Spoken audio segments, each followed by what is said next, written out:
നമസ്കാരം. ഓപ്പറേഷൻ സിന്ദൂർ രണ്ടാം ഘട്ടം ഏത് നിമിഷവും പൊട്ടിപ്പുറപ്പെടും. അതുകൊണ്ട് തന്നെ ഇന്ത്യ വ്യോമാക്രമണ ശേഷി കൂട്ടുകയാണ്. ഒരു യുദ്ധമാസന്നമാകുന്ന സാഹചര്യം വ്യോമാക്രമണ ശേഷി കൂട്ടിയേ തീരൂ എന്നുള്ളതാണ്.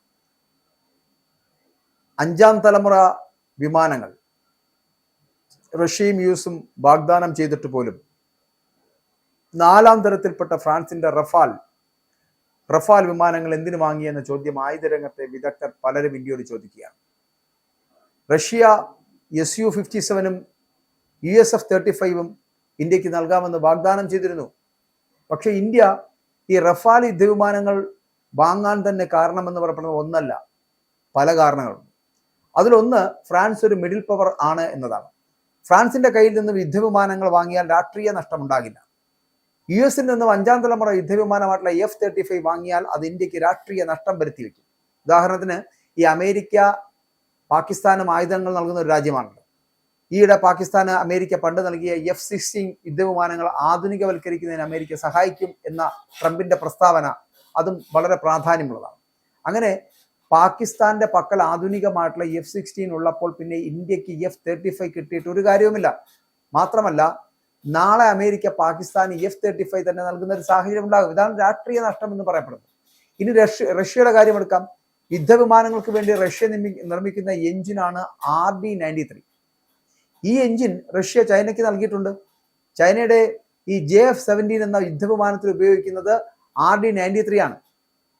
റഷ്യയുടെ യുദ്ധവിമാനങ്ങൾക്ക് ഉപയോഗിക്കുന്ന RD-33 എഞ്ചിന്റെ കയറ്റുമതി ചെയ്യുന്ന എഞ്ചിൻ പതിപ്പാണ് RD-93. ഈ JF-17 ചൈനയിൽ നിന്നും വാങ്ങി പാകിസ്ഥാൻ ഇപ്പോൾ മറ്റു രാജ്യങ്ങളിലേക്ക് കയറ്റുമതി ചെയ്യുകയാണ്. അപ്പോൾ പിന്നെ റഷ്യയിൽ നിന്നും Su-57 വാങ്ങുന്നതിലും ഇന്ത്യക്ക് ഒരു രാഷ്ട്രീയ നഷ്ടം ഉണ്ടാകും. കാരണം ചരിത്രപരമായിട്ട് നോക്കിയാൽ റഷ്യ പാകിസ്ഥാൻ യുദ്ധവിമാനങ്ങൾ നൽകിയിട്ടുണ്ട്. 1996-ൽ Mi-17 യുദ്ധവിമാനങ്ങളും 2016-ൽ Mi-35 യുദ്ധവിമാനങ്ങളും വിതരണം ചെയ്തിട്ടുണ്ട്. ഭാവിയിൽ Su-57 നൽകിയാൽ എന്തും ചെയ്യും എന്നുള്ളതാണ്. അവിടെയാണ് ഞാൻ ആദ്യം സൂചിപ്പിച്ച പോലെ ഓപ്പറേഷൻ സിന്ദൂറിന്റെ 2ാം ഘട്ടം എന്ന് പറയപ്പെടുന്ന ഏത് നിമിഷവും പുറപ്പെട്ടേക്കാവുന്നതാണ്. ആ ഒരു സാഹചര്യമാണ് നിലനിൽക്കുന്നത്. ഇന്ത്യയുടെ വ്യോമാക്രമണ ശേഷി എന്ന് പറയപ്പെടുന്ന കൂട്ടാൻ വേണ്ടിയിട്ടാണ് റഫാൽ ഏറ്റവും കരുത്തുറ്റതാണ് എന്നുള്ളത് കൊണ്ട് തന്നെയാണ് അത് വാങ്ങിക്കൂട്ടുന്നത്. കാരണം ഇപ്പോൾ ഇന്ത്യൻ വ്യോമസേനയുടെ കയ്യിൽ 36 റഫാൽ ജെറ്റുകളുണ്ട്. ഇനി കൂടുതൽ ജെറ്റുകൾ എത്തിയാൽ റഫാൽ വിമാനങ്ങൾ തമ്മിൽ സംയോജിപ്പിച്ച് പ്രവർത്തിക്കുവാൻ കഴിയും. അത് റഫാൽ തന്നെ വാങ്ങാൻ കാരണമായിട്ട് പറയുന്നത്. മറ്റൊരു കാരണം, ദീർഘദൂര മിസൈലുകൾ അത് എത്ര വേണമെങ്കിലും റഫാലിൽ സംയോജിപ്പിക്കാൻ കഴിയും. ബ്രഹ്മോസിന്റെ പുതിയ പതിപ്പായിട്ടുള്ള ബ്രഹ്മോസ് NG, ഫ്രാൻസിൽ നിർമ്മിക്കുന്ന സ്കാൽപ് മിസൈൽ, ഹമ്മർ ബോംബുകൾ എന്നിവയെല്ലാം റഫാലിൽ ഘടിപ്പിക്കാം. അപ്പോൾ ഇത് ഇന്ത്യയുടെ വ്യോമാക്രമണ ശേഷി വളരെ കാര്യമായി വർദ്ധിപ്പിക്കും. ഓപ്പറേഷൻ സിന്ദൂറിൽ ജെയ്ഷെ മുഹമ്മദിന്റെ ഹെഡ്ക്വാർട്ടേഴ്സും മറ്റ് ഭീകര പരിശീലന ക്യാമ്പുകളും തകർന്നതിൽ റഫാലിന്റെ പങ്ക് ഇന്ത്യൻ വ്യോമസേനയ്ക്ക് മറക്കാൻ പറ്റുന്ന കാര്യമല്ല.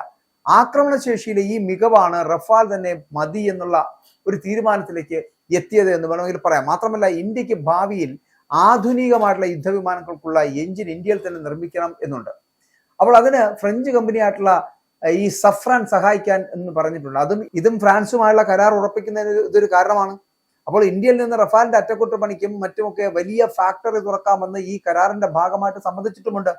അപ്പോൾ ഇതും ഇന്ത്യക്ക് നേട്ടമാകും. അപ്പോൾ ഇവിടെ സഫ്രാൻ എഞ്ചിനും റഫാൽ യുദ്ധവിമാന നിർമ്മാണവും ഇന്ത്യയിൽ ഒരു സൈനിക വ്യവസായ കെട്ടിട സമുച്ചയം ഉയരുന്നതിന് കാരണമാകും.